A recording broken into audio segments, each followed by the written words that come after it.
Hello my friends, it's Ebird Online and I'm back with another review, and today I'm going to be covering 90 Day Fiance Happily Ever After. And we're going to be talking about our old favourites, Tanya and Sinjin. If you've yet to do so, please don't forget to press that red subscribe button, and also don't forget to press the like button if you enjoyed the video. And so without further ado, let's get to it. And so we first catch up with Sinjin and Tanya, and they're at their brand new apartment. So if you remember last time, they rented an apartment so that they could finally move out of their mother's shed. And whilst they're all happily moved in, there is a little bit of a problem, in fact 2 problems, rent and bills. If you remember, Tanya's broken one of the bones in her foot, so she can't work at the moment, and Sinjin's yet to find a job. But worry not, because things seem to be looking up, and Sinjin has his first interview today. He tells us he needs not to screw it up. He says the rent is due and there's a lot of pressure on him right now, and it's mounting.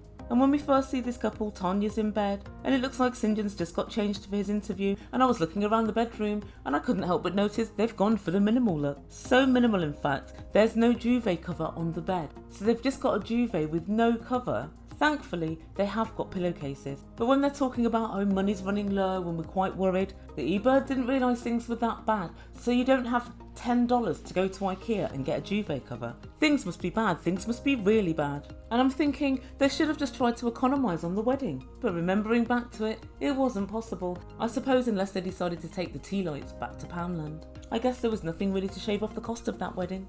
And Tanya's still playing the invalid. Guys, she's broken a bloody metatarsal, but she's acting as if she's a full-on paraplegic. She can't go to the toilet on her own, she can't shower on her own, and Sinjin has to piggyback her everywhere. And she asked him, can you give me a shower? And he's like, now? And she's like, well, yeah, I didn't have one yesterday. And so he piggybacks her into the shower and also sorts out all her clothes for her. Tanya, you have crutches. That means you can walk. And to me, this just typifies Tanya. She knows that Sinjin's going for an interview, and instead of sitting and calming his nerves and telling him the key buzzwords that he needs to say within his interview, she demands that he helps her do things which she could quite easily do herself. And Tanya tells us that she thinks finding a job for Sinjin should be quite easy, but she's still worried about him drinking, allegedly. And guys, I don't know about you, but I don't really know what to think about this whole drinking thing. Would he go and get drunk every single night after the bar?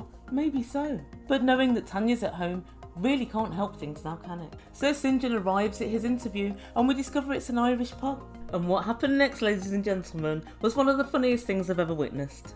Sinjin was being interviewed by an Irishman called Leo, and for reasons known best to himself, Sinjin decided to blabber on about absolutely anything and everything. So what would happen is the interviewer Leo would ask one question, and then Sinjin would just go on a massive tangent and end up not answering the question, but just saying anything that he wanted. He literally talked Leo's ear off. And Leo said hi, and he said, hi, I'm ready to start my new experience in America, my American adventure. Sinjin, he literally just said hi. And Leo said, well, what brings you to America? And Sinjin said, I was bartending in a bar in Cape Town and I met this girl and we ended up getting together, and then I came to America and I had 90 days to get married. So we decided to get married after all, and then we had this big wedding, and then she's just broken her leg. So I've decided now I've got to go and get a job, because who wants to have your wife buying all your clothes? And every time you want a beer, you've got to ask her permission. It's terrible. So yeah, I'm here.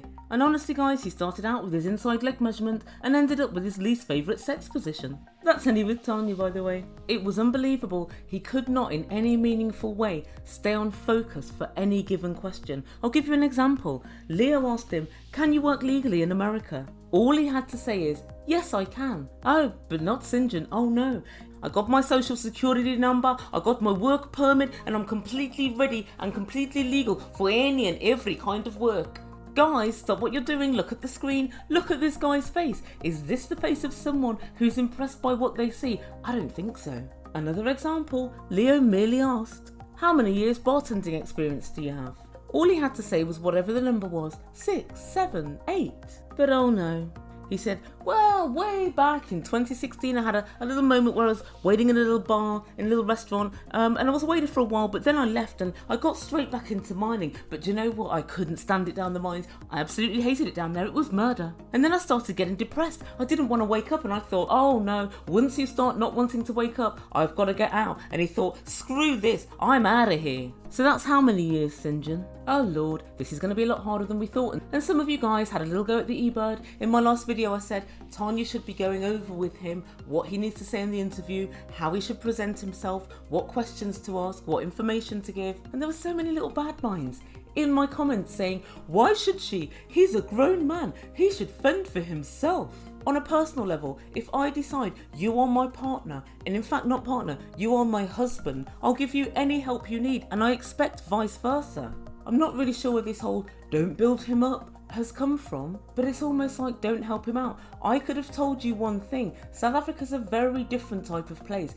It's the kind of place where even in a big city, I was in Cape Town, people really quickly get to know each other. It's like living in a small town, so when you're going to get a job, it's always super easy. You know somebody that works there already, or it's your dad's friend's business, that kind of thing. So I can well imagine that when you come from that kind of easy society to get a job and you come to the US, I can imagine there's a little bit more scrutiny and there's a few things to learn. And in my opinion, Tanya should have been a help. So then Leo asked another question, and I don't know what the question was, but the answer was he's been waiting for his work permit for so long. He talked about living in the shed, he talked about Tanya's accident, he talked about her buying his clothes, he talked about his previous bowel movement, he talked about what Shane said to Tati about Jeffrey's schlong, he talked about everything, and you guys have been saying it for ages, and I've got to admit, you're right, I'm wrong. He's a simpleton. And I guess his choice of bride should have confirmed that many months ago. But guys, I wanted to try and book a lifetime trend of mine and give somebody, for once, the benefit of the doubt. And I guess I gave this gift to the wrong person. Genuinely, Sinjin, I'd like to ask you a couple of questions.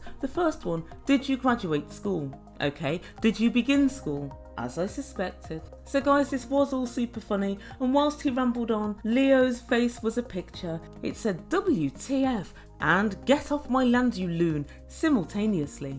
And in all of this rambling and jibber jabber, no stone was left unturned from Sinjin. Well, I suppose there were a couple of stones left unturned. I've decided to list them. Number 1, my previous work history. Number 2, the length of time I've had in this industry. Number 3, my suitability for the role. And number 4, what I, Sinjin, can offer this company and this role. Those things, Sinjin, you forgot to say. And according to Sinjin, he's worked in a high-end nightclub. So Leo latches onto this and says, can you do cocktails? Well, at this nightclub we were only really doing beers and hard liquor, not really cocktails. I'm not really very good at cocktails, but I'll have a go. I'm game for anything. And so Leo said, okay Sinjin, let me see you pour a Guinness. And I guess it was a little unfair because Guinness isn't a big thing in South Africa. It's definitely a really big thing in West Africa, but not really South Africa. And he basically went to pour a Guinness and it had a massive head on it, and yeah, it wasn't great. And all in all, Sinjin talked himself out of this opportunity lock, stock and barrel. At the end of the interview, Leo said, yeah, I guess I'll have a think about things, and yeah, I'll get back to you in due course. Now it's Leo's turn to ramble, i.e. don't call us and we won't call you. And guys, I tell you this for nothing, if Leo does call, it's only because he wants to get more Insta followers by being on the show. There's no way that Sinjin will get that job. So Leo looked at the pint of Guinness and said, Sinjin, you're welcome to have that. So Sinjin decides to sit the other side of the bar and just have a drink. Meanwhile, Tanya's at the doctor's and she goes in for an x-ray and to speak to a doctor and find out how she's healing. And the doctor tells her a couple of things. Firstly, it will be 6 to 12 weeks before she's bartending again, and also possibly within a couple of years she might get the beginnings of arthritis, which unfortunately doesn't sound great. But then the doctor doubled down on the bad news and he said, you may never bartend again, it depends if you can stand on your foot. And Tanya was visibly shocked. She said, this is really difficult for me to process as this is my main income stream and it's really hard to plan and imagine what job I can do in order to get income. Gosh, let's all have a think, let's help Tanya out. What could she do? Oh, I know. What about your nettle soup that you spent $3,000 learning how to make? Apparently it's the new cure for COVID. What about your lotions and potions, Tanya? Isn't that what you were doing it for, so you can set up a business and be self-sufficient? Now's your time. And guys, what was really funny to me is I knew that this was a jolly when she went on it. She just wanted to do something that she deemed to be a little bit different. Oh yeah, I've learned how to do lotions and potions. And I think that she thinks it sounds good, but she basically never had any intention of doing it as a business, because if she did, she would be thinking about it or referencing it now. Why is she absolutely in shock and absolutely devastated that she can't pull pints behind a bar anymore? So what? There's a million other jobs that you can do. If this was really her calling and not just a month-long jolly to Costa Rica, she'd be seriously considering it right now. And next time we see Tanya, she's back at the apartment and Sinjin comes in, and honestly guys, he is pissed out of his head. He's 3 sheets to the wind. And he said he had a couple of beers in a shop. Oh right, Sinjin, and the rest. And then he said to her, I'm not really sure if I got the job. They're going to let me know, they're going to give me a call back. Well, I'm sure, Sinjin, I'm very sure. Your application has been unsuccessful on this occasion. And he literally slurred to her, how was the doctors? And she said, well, it's going to be 3 months until I work. It's 3 months at the most, Tanya. He said 6 weeks to 3 months, so don't try and over-egg it. And then she told him about the arthritis in a couple of years, and he flip-moded. He said, when I was there, the doctor said in 20 years' time. He said when you were 50. And he started trying to argue about it with her. It doesn't matter what the doctor said before. He's obviously looking at the data he sees now in front of him, and he's saying 2 years. So that's what it is, Sinjin. You being a drunken oaf about it isn't going to change the fact. And that's where we leave this couple for this week. Guys, I've got to say, I thought it all along. This relationship is doomed. They can't agree on anything. They never seem happy. They're living in an apartment that they can't afford without a duvet cover. And Sinjin really is not the full ticket. He really is a half-wit. Well, I want to say half-wit. I'm thinking, am I going to be generous and say half? Yeah, okay, yeah, he's a half-wit. And that's me being very generous. I don't see it for this couple. I really don't. Tanya says she wants a child in the next 3 years, but it doesn't seem as if either one of them has a cohesive plan to actually make money or even forge a proper career. Obviously, you can work behind a bar, and I know it's a lot more lucrative in America than it is here, but if you're planning on having a young family, it's probably not the one. Both parents are bartenders. It's not really going to work. So let me know down below what you think. Do you think this relationship's going to work, or do you think as I do, it's doomed? We're just watching the demise of a relationship unfold before our very eyes. Thank you so much guys for listening. Please don't forget to subscribe to my channel, and don't forget to smash the like button if you enjoyed the video. You've been listening to Ebird Online. Ciao for now.